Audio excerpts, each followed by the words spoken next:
not. Oh, Sam. Yeah, that's what we all got. I'm pretty sure everyone failed and they just put that in because they felt that. That's probably actually what happened. Morning. No, you can pass me the Dude, everything is difficult. I mean, the most difficult. Look,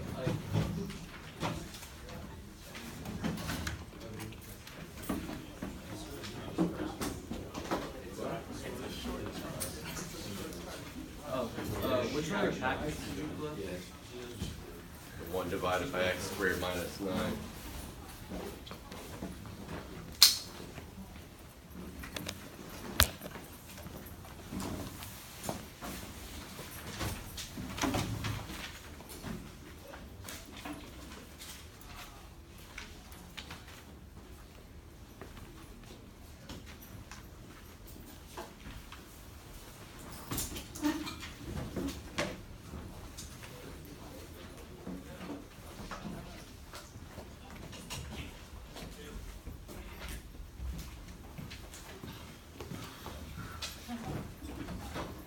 You didn't spill that.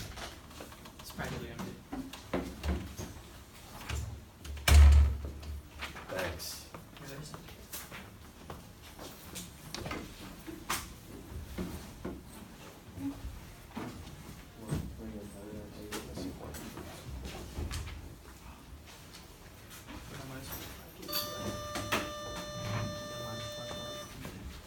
All right, let's get our notebooks and our packets out from yesterday.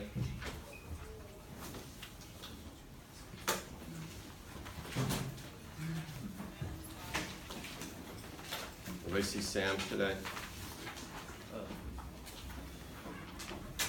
Maybe he's touring a little concerned.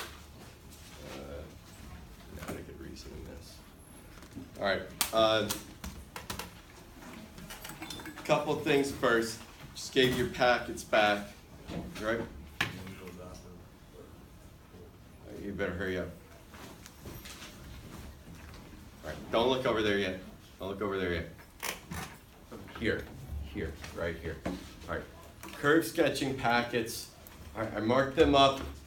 All right. If I wrote fix, or I wrote question marks or something, or anything with a question mark, you're missing like your intervals, your analysis, those are major deductions. Okay? Minor deduction would be like maybe you're missing a little thing labeled on the sign test. Like you're missing a 0 or a UND. That would be a minor deduction. But if you didn't write up the results, or your graph doesn't match up with your sign test, things like that, you have an incorrect derivative or second derivative, those are major deductions. Okay? So we have to keep that in mind. I had a request for some more work. I emailed out another packet this morning. I don't have hard copies of it because I just did it. So make sure you get on that kind of stuff. All right. We're going to start right now. We're going to go over those the problems from yesterday in a couple minutes. I want to start with number 19 right now.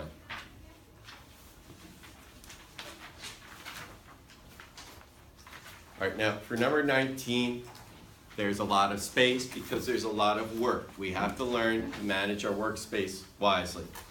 All right? Part of the deal. All right, so you don't get scrap paper on the AP exam. You have to make it fit into whatever box is there. All right, and if it doesn't fit, that means either you're doing it something that's way too complicated or you didn't manage your workspace wisely. All right, cylindrical can with top and bottom has volume V. Find the radius of the can with the smallest possible surface area. All right, so we're going to draw a picture here.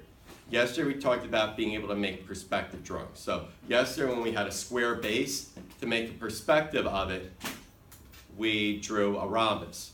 Now if you have a circular base, so right here I have a circle down here in this corner. If I take it and look at it on an angle or at a perspective, what is it going to look like?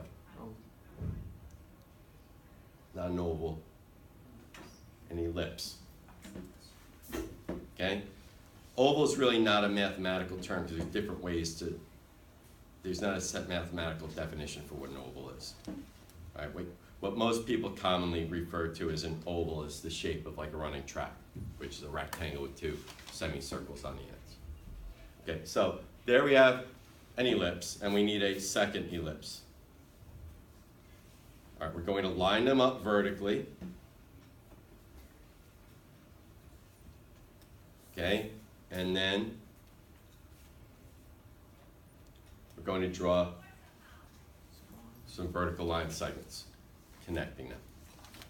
Okay, and that is how you make a perspective drawing of a cylinder.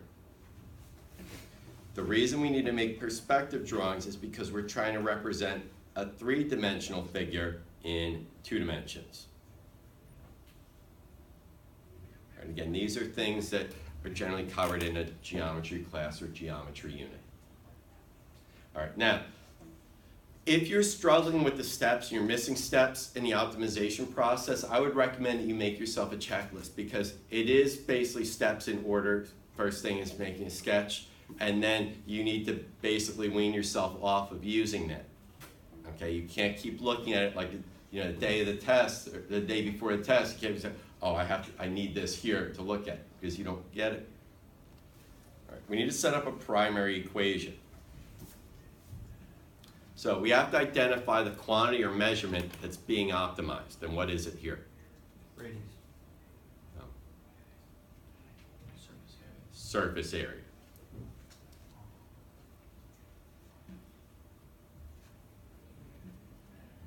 And what are we looking to do with the surface area? Minimize it. Okay?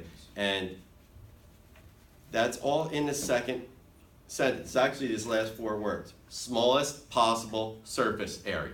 That means minimize the surface area. Okay, remember, 2D figures have area, 3D figures have surface area.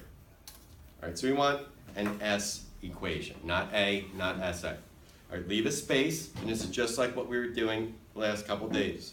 All right, now, remember we talked about paying attention to detail, because sometimes a problem like number 6 said no top on the crate, but number 7 said it's got a top. What does this have? Top and a bottom. All right, so we're going to always do the easy parts first. If you say, oh, I don't remember doing a surface area equation for a cylinder ever in geometry, it's all right. We're going to reason through it, and it's going to make sense rather than, oh, that was just something I memorized and I forgot. All right, so let's look at the bottom. What's the area of the bottom?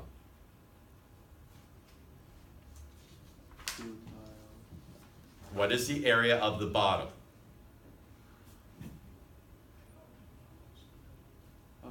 Pi r squared. That took way too long. Way too long. Okay. So how do we know it's pi r squared? It's a circle. No, you drew an ellipse. That's a perspective. The perspective is an ellipse. All right. So we have pi r squared for the bottom, and we have 2 pi r squared then, because we have 2 of them. All right, now we're going to do the lateral surface area, which is, it's basically the same process that we did with the crate yesterday. We figured out what the area of the bottom was. It was a square.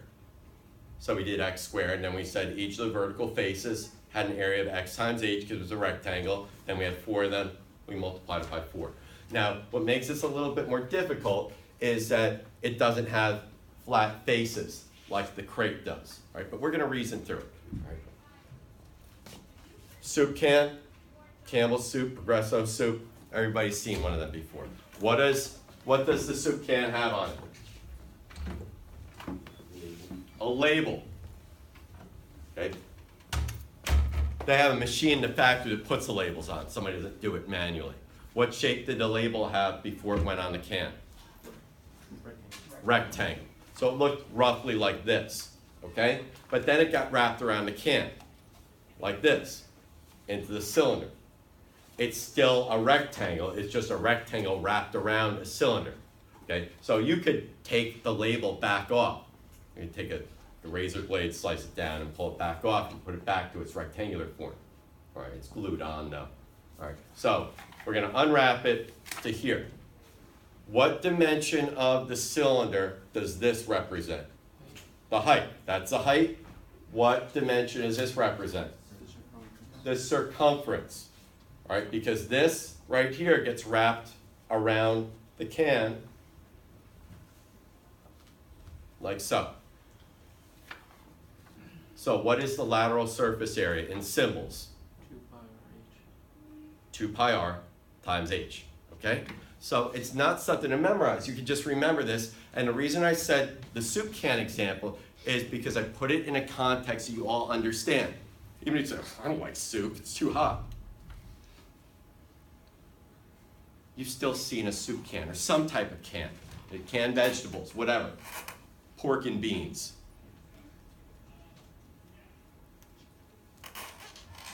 All right, so this is S of R comma H.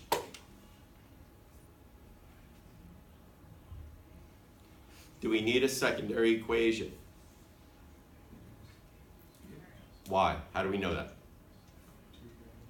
To what type of variables?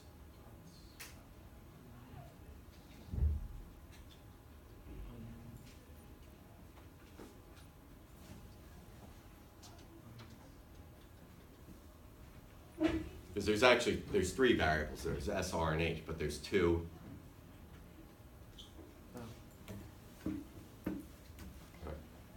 Steph, independent variables. All right, we need to be quicker on these things, okay? It's AP class. We have 2 independent variables, R and H, so we need a secondary equation. We didn't need it in number 1 because we only had 1 independent variable.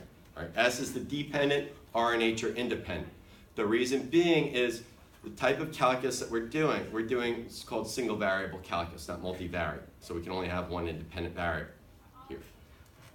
So we need a secondary equation. Now your guidelines for the secondary equation are that the secondary equation has to involve and relate to each other all the independent variables in the primary equation.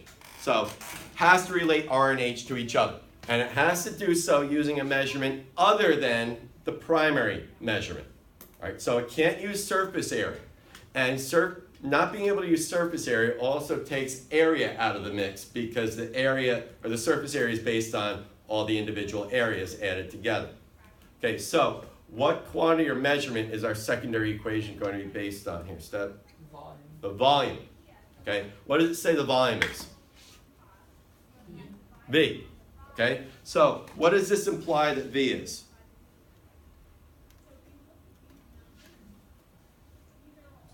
A constant. Okay, now, but that's a letter. Just because something's a letter doesn't make it a variable. Pi, is that a constant or variable? Constant, that's a letter. It happens to be a Greek letter and not a Roman letter. Right, a colleague who's teaching AP Calculus and he had a student ask her, pi always had the same value.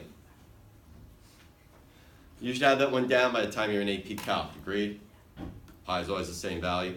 All right, now we're going to go over what you're not allowed to do here.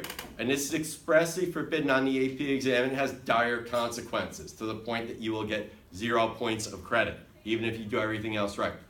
You cannot pick a number for V.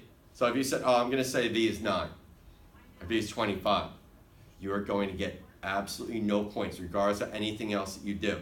It's expressly forbidden. Because this is in its most general form, that the work we're going to do is going to work for a can of any size. And we'll talk about why you'd want to do that when we're done with the work.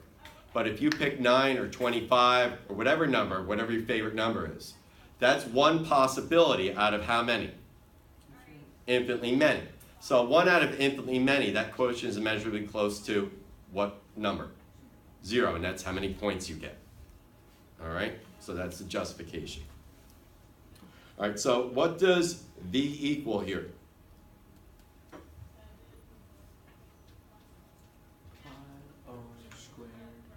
Pi r squared h. And yes, you were expected to know the formula for the volume of a cylinder. It's basically, look at this, what's pi r squared? What does that represent? Yeah, so every slice that you take of a cylinder is a circle.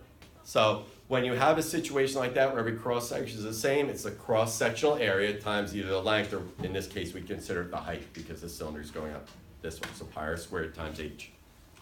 Now we have to look at that secondary equation and say, is it easier to solve for h or for r?